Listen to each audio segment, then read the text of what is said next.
이제 35번 문제를 이어서 보게 되면 이제 뇌하수체 압엽 호르몬 중 분비 촉진과 분비 억제를 모두 하는 호르몬은 무엇인가 라고 돼 있는데 책을 보면은 이제 575쪽에 나와 있어.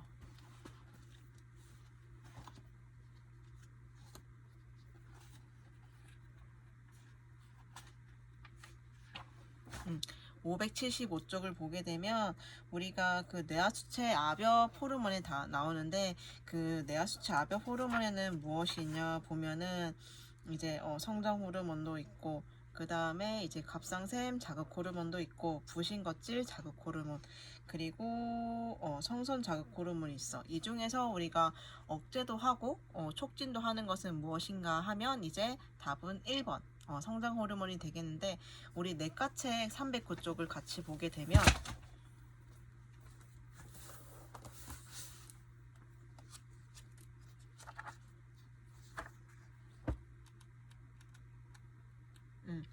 내과책 309쪽을 보게 되면 우리 308쪽에 시상하부가 나와 있거든. 그 두 번째 단락에 보면 이제 자율신경계로부터 자극에 반응해서 시상하부와 다른 내분비계의 기관은 항상성을 유지하는 호르몬을 분비할 수가 있다. 그래서 이게 바로 이제 나오게 되는 거야. 성장 호르몬, 분비 호르몬이 있고 그 바로 옆에 이제 성장 호르몬 억제 호르몬이 있어. 그래서 분비 촉진과 억제를 하는 것은 성장 호르몬이다.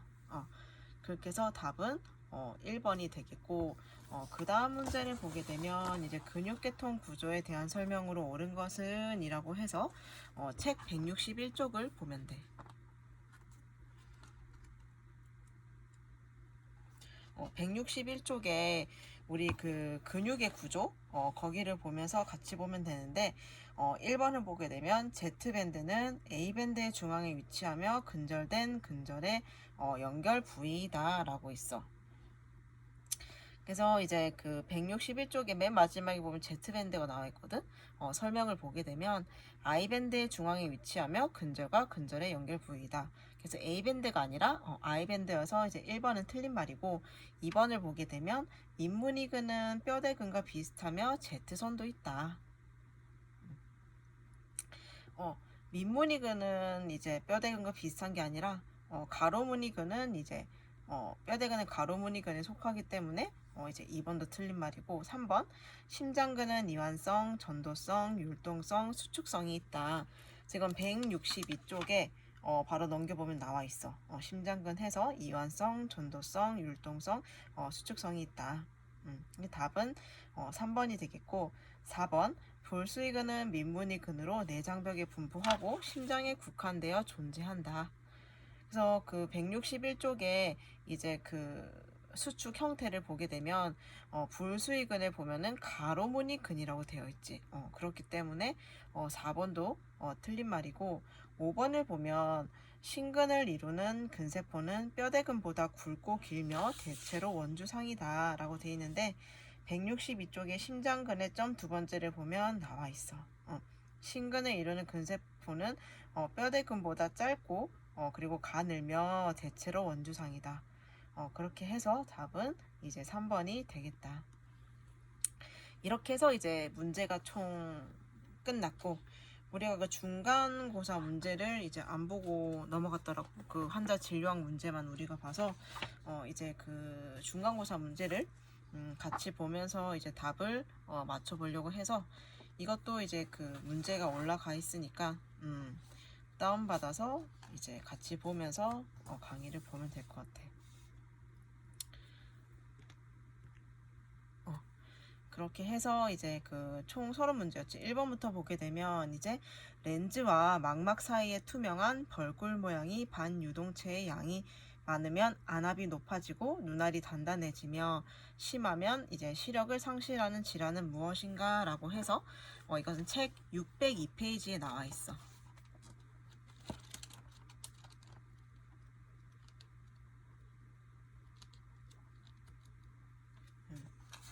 마지막 그 단원이지 602쪽.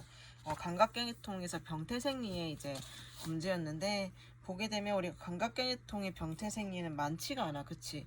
녹내장, 백내장, 후각 이상, 미각의 이상이 있는데 이 설명이 해당되는 것을 우리가 찾아보면은 첫 번째 나와 있는 녹내장이야.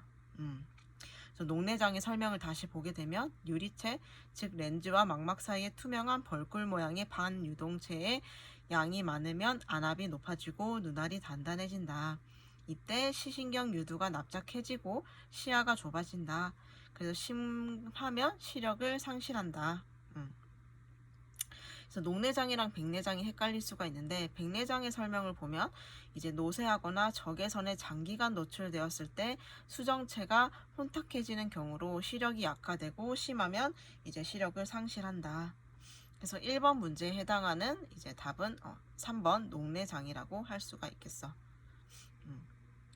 그래서 감각계통의 병태생리는 많지 않아서 이 정도는 알고 있으면 좋을 것 같아.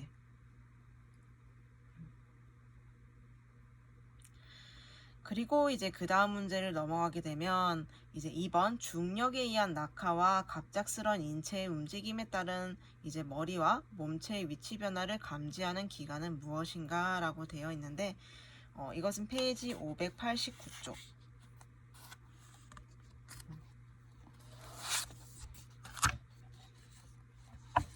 이것은 이제 귀에 관련된 문제인데 우리가 귀를 보면은 크게 우리가 나뉠 수가 있었어. 508쪽에 보면은 안뜰기관 그리고 방돌이관이 나와 있고 그리고 이제 그 안에 이제 세부적인 구조가 있는데 우리가 안뜰기관을 보게 되면 정전계는 평형, 즉 위치 및 운동 감각과 밀접한 관련이 있다. 그래서 안뜰계통의 수용체는 중력에 의한 낙하와 갑작스런 인체의 움직임에 따른 머리와 몸체의 위치 변화를 감지한다라고 되어 있었어. 이게 바로 거기에 나온 내용이잖아. 그렇게 해서 답은 안뜰기관이 되겠다.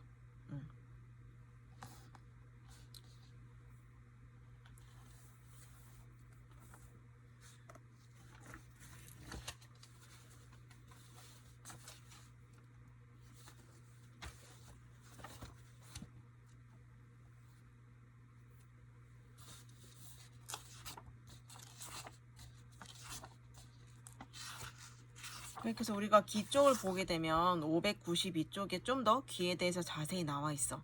그래서 이 문제를 봤으면 여기까지 연관시켜서 그냥 한 번씩 읽어서 머릿속에 한 번 더 넣으면 될 것 같아.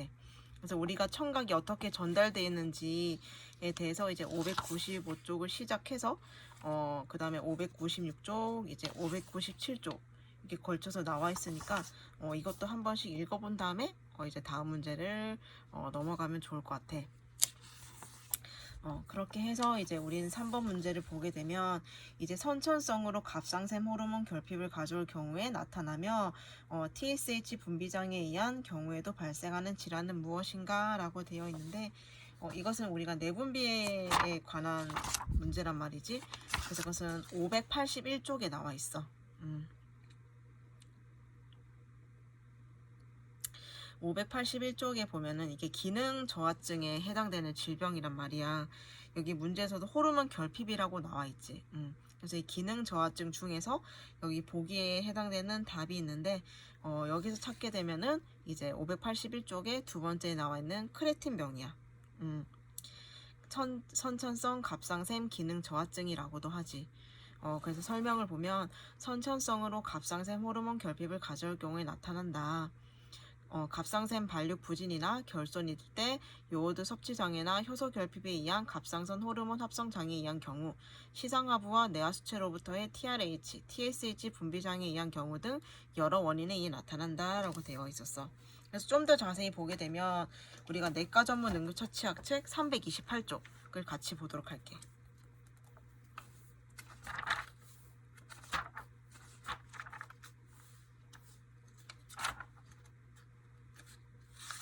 음. 328쪽에 보면 우리가 갑상샘 기능 장애가 나와. 이 갑상샘 기능 장애 크레틴병 말고도 우리가 되게 많이 들어봤던 질병들이 여기 해당이 되지. 여기에 보면 이제 우리가 계속 끊임없이 들었던 이제 그레이브스 병도 있고, 그 다음에 갑상샘 발작도 있고, 그리고 점액수종 혼수 이렇게 있는데, 328쪽에 보면 갑상샘 기능장애 그 밑에 글을 보게 되면, 갑상샘 기능장애는 실제 응급 상황보다는 병력의 한 부분으로 더 많이 접근하게 될 것이다. 그러나 갑상샘 기능장애의 급성 합병증을 가진 환자를 만나볼 수도 있다. 그래서 가장 흔한 합병증은 다음과 같다 해서 4가지가 나와 있어. 그래서 갑상샘 기능 항진증은 혈액 내에 과도한 갑상샘 호르몬이 존재할 때 발생을 하는 거고, 중독증은 이게 과도한 양의 갑상샘 호르몬에 지속적으로 노출이 되었을 때, 과도한 양이 지속적으로 노출이 되었을 때 이제 발생하는 거고, 갑상샘 기능 저하증은 혈액 내에 갑상샘 호르몬이 충분하지 않은 상태이고, 여기서 좀 더 진행된 게 점액수종이야. 충분하지 않은 갑상샘 그 호르몬에 장기간 노출되었을 때 이제 변화가 생긴 게 점액수종이야. 그래서 갑상샘 기능 항진증은 갑상샘 중독증과 관련이 있고, 갑상샘 기능 저하증은 점액수종하고 연관지어서 생각을 하면 될 것 같아. 그렇게 해서 이제 4가지가 있었고, 그 밑에 보면 이제 우리가 그레이브스 병이 나와 있어. 그래서 그레이브스 병을 한번 같이 보면, 갑상샘 중독증의 95% 이상은 그레이브스 병 때문이다. 그렇게 해서 그레이브스 병 환자들의 약 15%는 그레이브스 병을 가진 가까운 친인척이 있는데, 이는 이 질병에 강력한 유전적 소인이 있음을 암시한다. 그래서 이게 유전적인 것도 있다고 볼 수가 있다. 또한 그레이브스 병은 남성보다 여성에게서 6배가량 더 흔하며, 특히 청년기, 즉 20대에서 30대에 많이 발생을 한다. 그렇게 해서 밑에 보면 병태생리가 되어 있는데, 이게 자가 면역이 원인이라는 것을 기억을 하면 될 것 같아.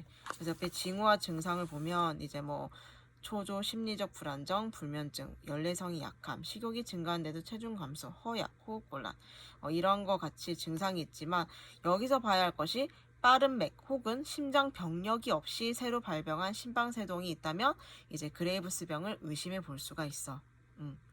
또 이제 특징적인 게 이제 안구 돌출증이 발생을 할 수도 있다.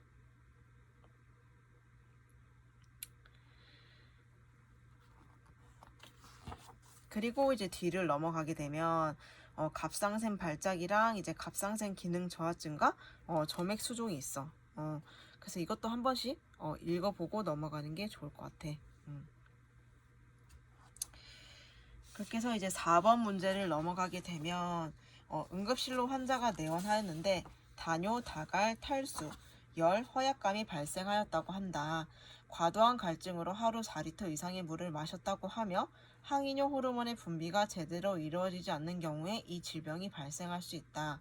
질병 및 항이뇨 호르몬이 분비되는 곳은 어디인가? 라고 나와 있어. 이 증상을 보면 일단 이 병에 대해서 보기는 요붕증이랑 당뇨병 이렇게 있는데, 이거 보기만 해봤을 때 그래도 좀 더 어디에 가까운가 하면은 아무래도 요붕증이겠지?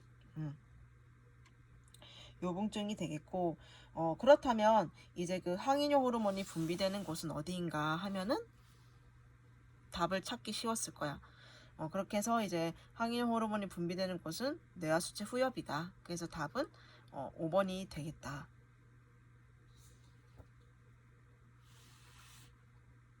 그래서 이것도 아까 우리 좀 전에 그 성장 호르몬 하면서 그 페이지를 다시 한번 찾아보면 어디에 있나?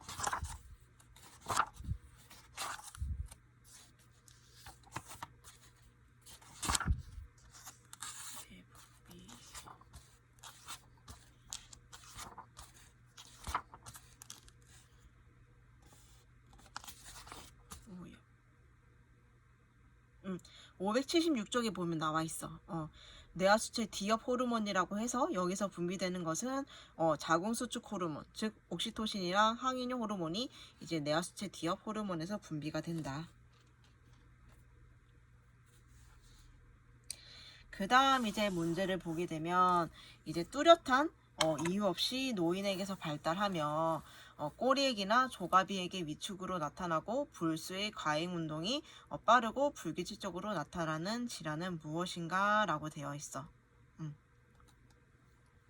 그래서 이제 이 설명 이건 딱 이 문제만 봤을 때는 이제 신경계통에 관련된 문제일 것 같단 말이야. 막 꼬리핵도 나오고 조가비핵도 나오고, 그치?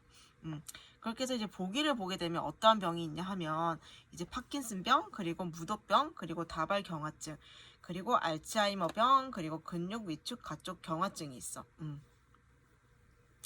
그렇다면 이제 이 질병에 이 설명에 해당되는 그 질병은 무엇인가라는 건데, 우리가 이 문제만 잘 보면은 답을 맞출 수가 있어. 왜냐면 이제 불수의 과잉 운동이 나타나고 빠르고 불규칙적으로 나타난대. 그치?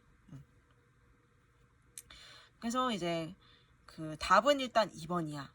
이 무도병의 특징이 여기에 지금 설명이 돼 있는 건데, 이 무도병이라고 하는 것은 우리 뇌에 있는 신경세포가 퇴화되면서 발생하는 이제 선천성 중추신경계 질병이란 말이야. 그래서 그 좀 더 정확하게 말하면 헌팅턴 무도병이라고 하는데,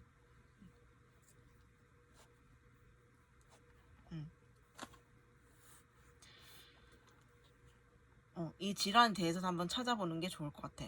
신경계 우리가 책을 보면은 일단 532쪽이거든.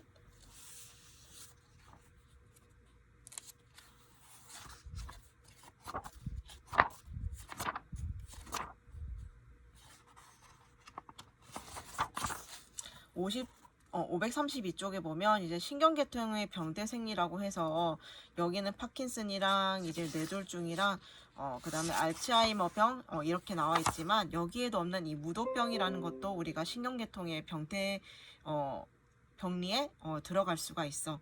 그렇게 해서 이제 답은 2번이 되겠다.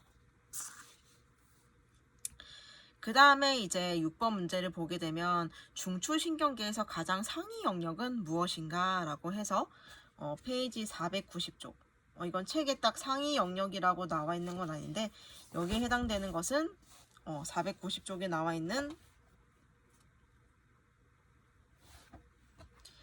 대뇌가 되겠다.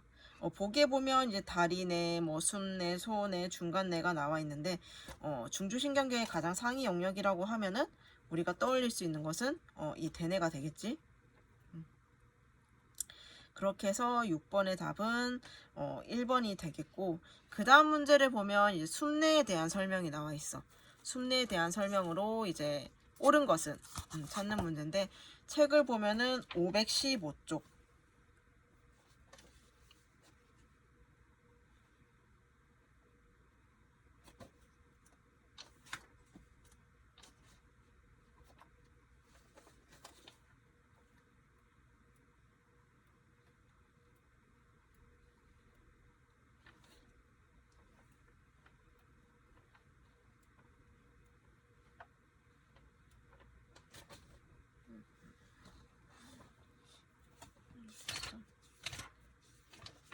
515쪽에 보면 숨뇌에 대해서 나와 있어. 그래서 1번 보기부터 보면 숨뇌는 다리뇌와 중간뇌 사이에 위치한다라고 되어 있는데, 이건 맞는 말이니? 틀린 말이지. 그 숨뇌는 다리뇌와 척수 사이에 위치를 하고 있어. 위치적으로. 그리고 2번 보면 뇌줄기의 가장 윗부분이다 라고 나와 있는데, 윗부분이 아니라 이제 뇌줄기의 하부 쪽에 위치를 하고 있어. 그리고 이제 그 자세를 바르게 하는 자세 반사 중추가 돼 있다고 있는데, 이 자세를 바르게 하는 자세 반사 중추가 있는 곳은 이 숨뇌가 아니라 중간뇌야. 515쪽에 중간뇌 세 번째 보이잖아. 거기서 마지막 점을 보게 되면 나와 있어. 자세를 바르게 하는 자세 중추가 있다. 그리고 보기 4번을 보면 그물체가 있어 의식을 유지하는 기능을 한다. 그래서 이거는 그 숨뇌 설명에서 끝에서 세 번째 점에 보면 나와 있어. 그물체가 있어 의식을 유지하는 기능을 한다. 그렇게 해서 답은 4번이 되겠고, 마지막 보기 5번을 보면 이제 눈돌림 신경이 빠져나간다 라고 되어 있어. 이것 또한 중간뇌에 해당되는 거야. 중간내 마지막에서 두 번째 점을 보면 눈놀림 신경이 빠져나감이라고 되어 있어. 그렇게 해서 이제 맞는 답은 4번이 되겠고, 숲내에 대해서 이제 우리 같이 보게 되면 숲내는 대표적으로 이제 생명 유지에 관여를 해. 굉장히 중요한 역할을 하지. 그래서 호흡 중추, 혈당량 조절 중추, 혈관 운동 중추, 그리고 심장 활동 중추가 존재를 한다. 그래서 이 피라미드로가 있어가지고 우리가 운동신경로로 섬세한 운동 명령을 전달하는 하행로도 있고, 그리고 이제 피라미드 교차가 이루어져 있으며 이제 심장 중추, 구토 중추, 호흡 중추, 성김 중추가 있다. 그리고 이 숲내는 제1목표에서 나뉘고 이제 소화기 중추, 눈 중추도 있어서 이제 침분비라든지 또는 식기, 삼킴, 구토도 이제 관여를 한다. 숲내는 이제 우리 몸에 있어서 중요한 부분이다. 그렇다면 다리내와 중간내도 살짝 보면, 다리내는 이제 숲내와 중간내 사이에 위치를 하고 손에 출입하는 신경섬유 속이다. 그리고 중간내는 우리 눈이랑 좀 관련이 있어. 그래서 눈 아래 운동, 원근 조절, 안구 운동에 관여하는 동안 반사고, 홍채 조절, 조리개 역할, 그리고 교통사고 환자에게 불빛을 비추었을 때 비정상 반응을 보이는 것은 이 중간내 때문이다. 그리고 여기 중간내가 위치하고 있는 것은 뇌줄기의 가장 윗부분이고, 눈돌림 신경이 빠져나가며 자세를 바르게 하는 자세 반사 중추가 있다. 그리고 마지막 뒤에 있는 게 이제 손에 무엇을 가까이 가져가면 어떤 물건이라도 꽉 쥐려고 하는 움켜잡기 반사가 있는 게 이제 우리 이 중간내에 해당되는 내용이다. 그렇게 해서 우리가 간단히 이제 뇌줄기에 대해서도 봤고, 그렇게 해서 7번의 답은 4번이지. 그리고 이제 그 다음 문제를 보면 우리가 9번 문제를 먼저 보도록 할게. 9번 문제를 먼저 보면 이제 태아 발육 과정에 남성 성기 형성에 관여하며 신체 전체에 작용하는 호르몬은 무엇인가 라고 해서, 이것은 책 466쪽을 같이 보도록 할게. 466쪽에 보면 남성 호르몬이 나와 있어. 그래서 우리가 남성 호르몬에 대한 설명을 보면, 정소 조직에서 테스토스테론, 에스트로겐을 분비하고 소변에서 안드로스테론을 발견할 수 있다. 그리고 황체 형성 호르몬은 고안의 사회질 세포에 작용해서 테스토스테론을 생산을 한다. 그리고 이제 테스토스테론의 기능이 나와 있어. 테스토스테론의 기능이 뭔지 보게 되면, 첫 번째로 태아 발육 과정에 남성 성기 형성에 관여를 한다. 그리고 이제 신체 전체에 작용을 해서 남성으로서의 특징, 즉 털, 그리고 이제 목소리의 저음, 그리고 여드름, 이런 것들을 이제 특정 짓게 하는 호르몬이 테스토스테론이다. 그리고 이제 분비량을 보게 되면 이제 사춘기 이후에 급격히 증가해서 20세 전후에 최고치에 달하고 40세 이후에는 급격히 감소한다. 그래서 문제 보면은 이제 그 질문이 그대로 나와 있지. 그렇다면 이제 그 9번의 답은 무엇인가 하면은 이제 테스토스테론이 되겠다.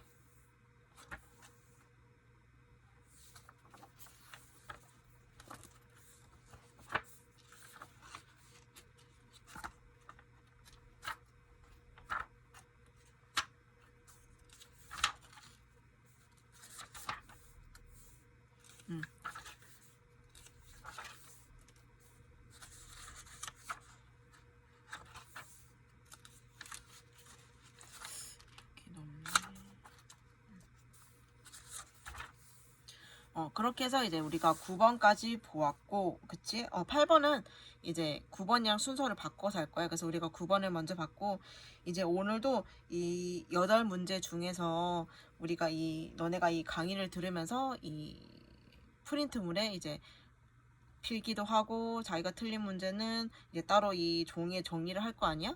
그래서 이것을 자기가 정리한 걸 그냥 또 마찬가지로 사진으로 찍어서 이제 한글 파일로 올려서 과제를 내도 되고, 그것보다 난 타이핑이 편하다 하면 이제 오늘 했던 내용 중에 자기가 틀린 문제에 대해서 이제 간단하게 자기가 정리한 거를 타이핑해서 이제 과제란에 올리면 될 것 같아. 그래서 이제 하루에 너무 많이 하면 또 이제 너네가 정리할 거 많고 안 그래도 공부할 게 많은데 정리할 게 많은 것 같아서 그냥 이 정도만큼만 해서 이제 그 중간고사 문제를 이렇게 풀면서 넘어갈 거야. 그래서 오늘도 이제 바로 미루지 말고 오늘 한 거는 바로 정리를 해서 과제에 올리면 될 것 같고, 다음 시간부터 이제 또 나머지 8번 문제부터 해서 이제 시작을 하도록 할게.